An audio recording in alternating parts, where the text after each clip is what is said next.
Hello, everyone. Welcome to my YouTube channel. If this is your first time tuning in, my name is Adrielle, and I'm currently narrating a story of my life dating back from January 2016. In a previous episode, I talked about my father passing, and I ended the episode by telling y'all that I got a visit from Crystal. So, in this episode, I am going to talk about everything that happened when Crystal came over to my apartment. So, here it goes. So when Crystal got into my apartment complex, I had to go out and get her because for some reason, y'all, every time someone came over to visit me, or if I would get something from like Postmates or whatever, people would always get lost. And I won't even lie, it's kind of easy to get lost in Hidden Valley because it looked like a whole village in like its own community, right? She parked in one of the parking decks in a whole nother building. So I ended up getting her and she drove behind me and we got to my parking garage. We parked our cars and we both, walked to the apartment. It was so weird, y'all. Cause I hadn't seen Crystal like in almost 4 years at that point. It was awkward. And I think both of us were just smiling at each other or something like that. It was like really, it wasn't awkward. Well, I feel like it was awkward because we hadn't yet spoken to each other in like years and we hadn't seen each other in years. Like 2017 was the last time we saw each other. So we get into the apartment, I said, "Hey, this is my apartment, get to the living room." Esther was in my bedroom. She had a phone call. She was talking to someone on the phone. So, and I already told her that Crystal was coming through. So we get into the apartment. She handed me over flowers. She got me flowers and she got me Cheetos. Y'all, at this time, like I said, I was processing my father's passing. My head was just somewhere else. I mistakenly put the Cheetos in the freezer. I listen, y'all. I don't know why I did that, but the whole situation with my father, it just made me mentally just not there. So we sit on the couch and we're talking and she's basically asking me about my father. She's like, "Hey, I'm so sorry about what happened." I tell her the information I got during that time, and she's like, "Yeah, like LA friend reached out to me and told her LA friend reached out to her and told her to see me." So it wasn't just a situation where LA friend was telling her, "Hey, Adriel's father passed away." Like, no, like, "Crystal, I want you like to see her." And I was like, "Whoa, okay." So she was like, "Yeah, we were just talking briefly about just my dad's situation and like just home in Jersey." Then we got to our situation. We started talking about our situation. So I don't even know how it started, but I remember her telling me how she felt at the time. She felt like I threw away the friendship and that it felt like I kind of didn't care about her. I didn't care about the friendship. I just threw it away. I can tell she kind of felt like I rejected her. And she said that it really bothered her. It really bothered that she actually cried and that it really bothered her that she was really angry and she vented, to her sister and even she vented to mutual friend about the situation as well. Now here's the I didn't know she was that angry. Um but yeah, she was so angry about what happened. Yeah, it really bothered her. And then something I said to her also bothered her as well, which was I remember one of our conversations back in 2017, I said that she changed and that really bothered her, and then in that moment I acknowledged what I said was wrong. And I told her, I said, "Hey, you know what? Like, even with that, I feel like I should have never said that because after I said that in 2017, I was like, oh, I don't think I should have said that." So I told her, like, "Hey, yeah, I was wrong for that. I should have never said that because at the end of the day, we haven't been around each other for like 7 years. And it's like, we all evolve. So for me to still expect you to be that person that I knew when I was younger. It's like I feel like that was selfish of me to still want her to be that person. And like I said, like we hadn't been around each other for like almost 7 years, so it was like, of course, like people are gonna be different, and like people evolve. I just felt like I said it from a selfish standpoint, and I acknowledged that. So I told her that I felt like I was wrong for that. And then she says that what did she say? No, actually I say I told her that from my standpoint that I didn't reject you, or I didn't like throw the friendship away. Like I felt like it was the best thing for me to do. Like I felt like it was the best thing for me to do. I think I was like throwing out instances of where I was like, I feel like you were doing this, like you weren't supportive. I mentioned that, and you were just being combative, like with the whole conversation with me and her roommate and herself in her apartment when we first came to Atlanta. I just felt like, and then she says to me, she was like, "Do you think I was toxic?" And I was like, "Yeah." She was like, "Wow, oh." And I was like, "Yeah, I felt like you were toxic." And I just had to step away, and I just felt like there wasn't any respect in the friendship as well. So she actually ended up apologizing to me, y'all. So she apologized, and we actually brought up the Tony situation, of her, going in on me about Tony. She was like, "Oh my goodness, like, yo, I don't even follow Tony anymore. Like, I found out what happened with between her and her husband, and I just wanted to distance myself from that." She was like, "Even I had my own experience of visiting Tony's church, and I was advised not to go back. Like, someone who was attending the church advised Crystal not to attend the church when, like, after service." So she was like, "Yeah, like I don't even mess with Tony's ministry and that and stuff like that."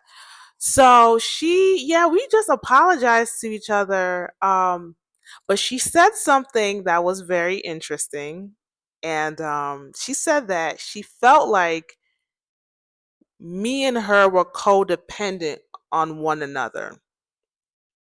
And I didn't realize it until she said it. And she also said that she felt like there was no boundaries in the friendship.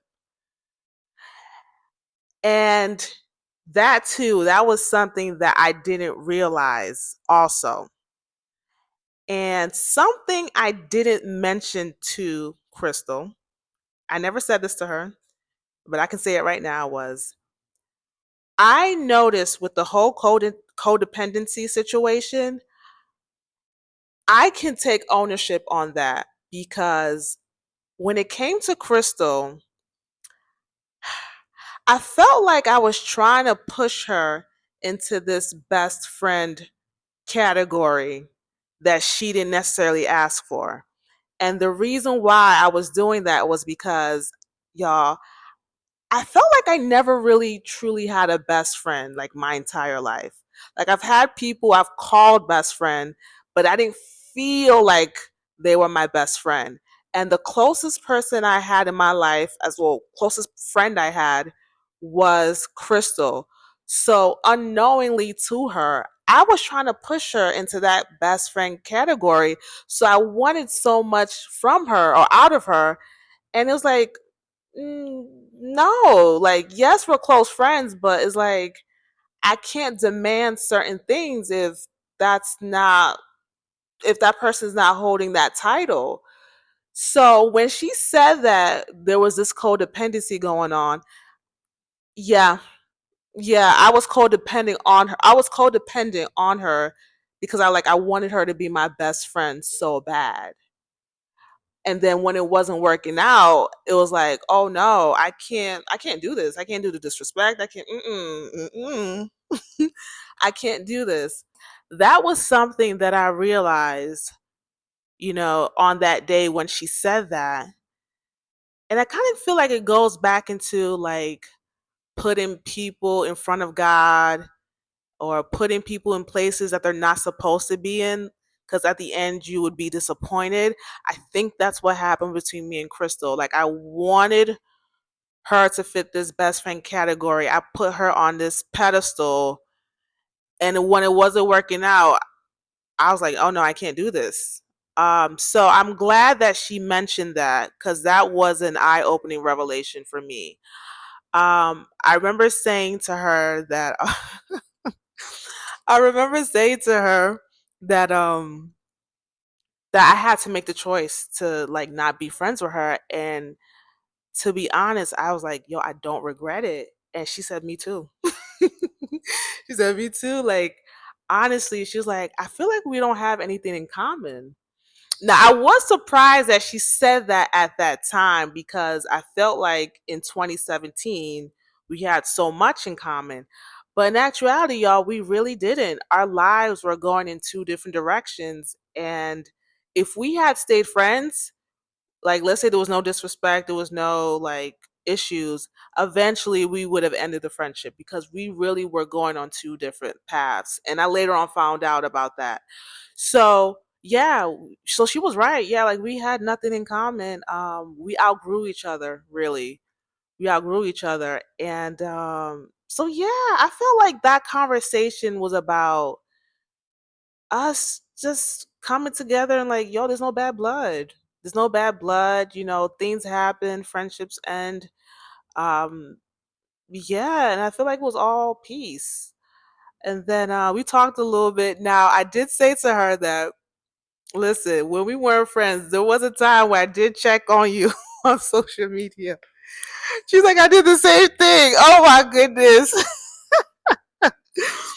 But she's like, even though you unfollowed me on Facebook, and I was like, well, you unfollowed me first on Instagram. But I just felt like it was good vibes. There was no bad blood.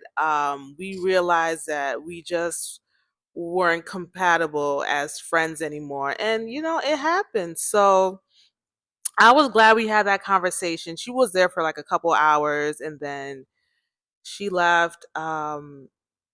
So yeah, that was that with Crystal. Now, another thing I want to mention too, as well, was that during the conversation, we are kind of like updating each other about our lives in Atlanta. Now, I did not mention Brandon. At this point, I hadn't even mentioned Brandon to anyone except for my mom back in 2019. But she did say something. She did say that there was a time, and this was like after me and her were no longer friends, that things were rough for her. Like she had experienced certain things, and when she was telling me what she had experienced, what she was going through, I was like, "What?" She was like, "Yeah, I went through this, I went through that." I'm like, "Are you serious?" I'm like, "Ah." Now, here's the thing though, as she's telling me, in the back of my head, I'm like, I hope she didn't go through all those things because of how she treated me. Because you know how people say, "Oh, you're gonna get your karma, you're gonna get your karma." Um, in my mind, I'm like, I hope she didn't experience those things because of how she treated me. But either way, I'm glad that I was in a space where I had already forgiven her. Yeah, I had already forgiven her as far as back as 2019, right? I was so glad that we had our conversation the year that we had our conversation. That was 2021, right?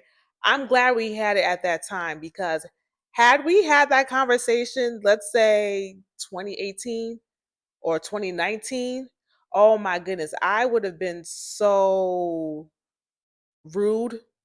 Yeah, because I was still hurt by the situation. I would have been rude. And if I found out something happened to her, I'd be like, yeah, that's what you get. You know, it would just be bad. It would just be so bad and so toxic. So I'm glad that we had the conversation the year we had it, right? And yeah, she apologized, y'all. Crystal, she apologized and we were good. But now at that time, she was in a better space. She wasn't going through the things she was going through anymore. She was in a better space. And I would just wished her the best. I'm like, hey, I just want you to win. And, you know, the same for me too, as well. So, yeah, that was it. She did say that, you know, she would definitely, you know, check on me, you know, during this time about my father's passing. At this time, I had bought my ticket to go to Jersey. I was flying to Jersey January 24th. The wake for my father was January 29th, and the funeral was the next day, which was the 30th. So yeah, that was what happened between me and Crystal. I would say this, honestly, when it comes to like friendship breakups, sometimes it's just necessary. Two people are just growing apart.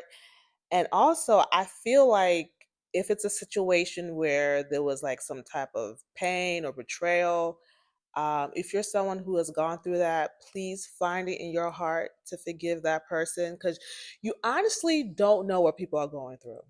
I think a lot of times we focus so much on the mistreatment that we receive that we don't know what other people are going through. And even that was what Crystal was telling me. Like that first semester of her being in her program, it was a lot for her. So she felt like she couldn't even be supportive towards me because she found it hard to, to support herself too with juggling all that she had going on. So, like, you just don't know what people are going through. I just feel like we need to pray to God for God to give us the wisdom and the knowledge and understanding to um, learn how to navigate friendships and relationships, right?